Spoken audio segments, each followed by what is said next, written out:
শোনাচ্ছি একটা নাত রাসূল সাল্লাল্লাহু আলাইহি ওয়াসাল্লাম।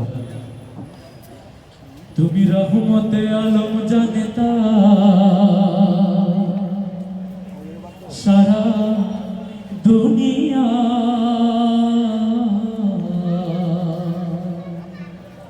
তুমি রহমতে আলম, তুমি রহমতে আলম জানেতা সারা দুনিয়া, রহমতে আলম, তুমি রহমতে আলম জানেতা সারা দুনিয়া, রহমতে আলম, তুমি রহমতে আলম জানেতা সারা দুনিয়া, রহমতে আলম, রহমত নেভে দোজখ দারুন হাবিয়া, রহমতে আলম, তুমি রহমতে আলম জানেতা সারা দুনিয়া, রহমতে আলম, তুমি রহমতে আলম জানেতা সারা দুনিয়া।